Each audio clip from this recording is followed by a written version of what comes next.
کہ 100 میں سے ہر تیسرے بندے کو یا لڑکے کو یہ بیماری ہے، اور it's a matter of concern. یہ کافی وائڈ اسپریڈ ہو گئی ہے، اور مشکل یہ ہوتی ہے کہ مرد سب سے پہلے تو اس چیز کو ایکسیپٹ ہی نہیں کر رہے نا کہ ہمیں کوئی بیماری ہے، اور اگر ایکسیپٹ کر لی ہے پھر ان کا آنا اور پھر ڈاکٹر کو فیس کرنا اور پھر وہ فیمیل ڈاکٹر کو فیس کرنا، یہ بہت بڑا چیلنج ہے. لیکن میں بڑا اپریشیٹ کرتی ہوں ان میلز کو جو کلینک میں آ جاتے ہیں اور اپنی ڈیزیز ڈسکس کرتے ہیں. السلام علیکم، ڈاکٹر سمرا امین چودھری. آج میں مرہم کے پلیٹ فارم سے آپ کے سامنے ہوں. آپ لوگ امید ہے کہ بالکل ٹھیک ہوں گے. اپنے بارے میں بتاتی چلوں، پہلے بھی میں بتایا کہ میں لاہور سے ہی بیسیکلی بلانگ کرتی ہوں. میں نے علامہ اقبال میڈیکل کالج سے گریجویشن کی. آئی ایم این اینڈرولوجسٹ، اور آئی گیس کہ فیمیلز میں جو پریکٹیکلی سامنے پریکٹس کرنے کے لیے آئیں ان میں I am the first one basically پورے پاکستان میں. اور 4 سے 5 سال ہو گئے مجھے اس فیلڈ میں. بہت چیزیں ایکسپلور کی، بہت چیزیں ہمیں سکھائیں بھی، لیکن بہت چیزیں میں نے خود سے اپنے تجربے سے سیکھی بھی ہیں. اور انٹرسٹ میرا بیسیکلی یہی ہے کہ ینگر جنریشن جو ہماری ہے، جو کہ آج کل کے پریزنٹ چیلنجنگ ایرا میں پھنس کے رہ گئی ہے، یا پروگریشن آف سائنس جسے میں کہتی ہوں کہ ہماری یوتھ کے لیے ایک ان کی سیکشول ہیلتھ کے لیے ایک ڈینجر بن گئی ہے.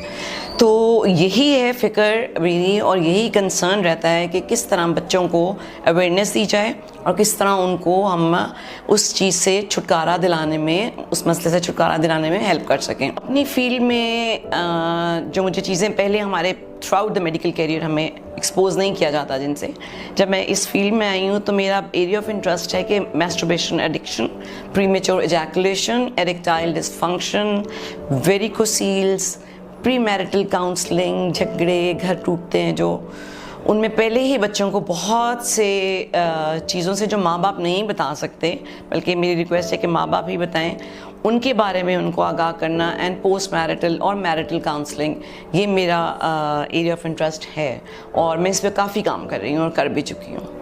جی، آج کا جو ٹاپک ہے ڈسکس کرنا، میں نے پہلے میرے خیال اپنے ویلاگز میں نہیں کیا ہوا، دیٹ از پری میچور ایجیکولیشن، اور اس کو اردو میں صورت الانزال کہتے ہیں. اور اس کی جو لیٹر سٹیجز ہیں ان میں جریان اور یہ سب مختلف چیزیں آ جاتی ہیں.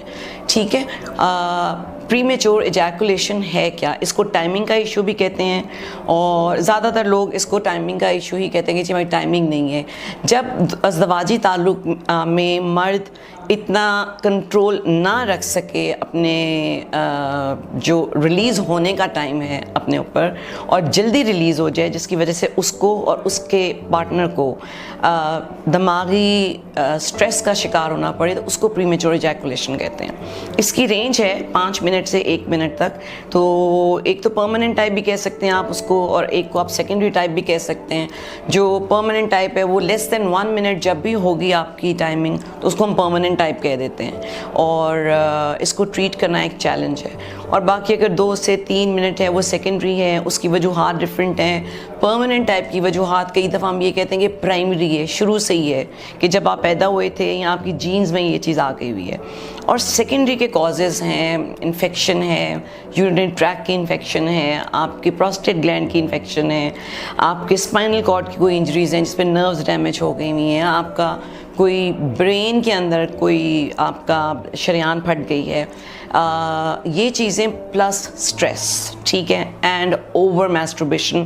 ابھی اس چیز پہ ریسرچ نہیں ہوئی اوور میسٹربیشن پہ، مگر with the passage of time جتنا میرا ایکسپیرینس ہوتا جا رہا ہے، اور میں ہی اس پہ ریسرچ اب کرنے کا سوچ رہی ہوں کہ جتنی ایڈکشن ہو جائے گی میسٹربیشن کی، اتنی ہی سینسیٹیو اسکن بھی ہو جائے گی، اور اتنے ہی آپ کے برین کے کیمیکلز جو ہیں وہ ڈسٹرب ہو جائیں گے اور ان کی کمی ہو جائے گی، جس کی وجہ سے کہ یہ بیماری آپ کو بہت جلدی آ جائے گی.